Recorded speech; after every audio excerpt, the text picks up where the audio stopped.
High, কে কি রান্না করছো? আমি রান্না করব আজকে খিচুড়ি, ডিম, মাংস, তারপরে খিচুড়ি।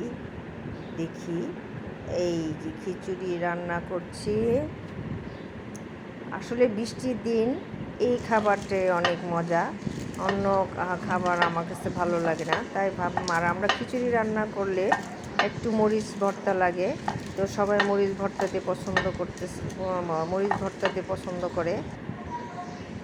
এই তো মরিচ ভর্তা করলাম, ডিম ভাজি, মুরগির মাংস, আর কি মরিচ আর খিচুড়ি। এই তিনটা হলে আর কিছু লাগে না। এই তো লুক আমার খাবারের। আসলে এটা রান্না করতে বেশি সময় লাগে না, খুব ঝটপট রান্না হয়ে যায়। তোমরা কে কি রান্না করছো? খুদা হাফেজ।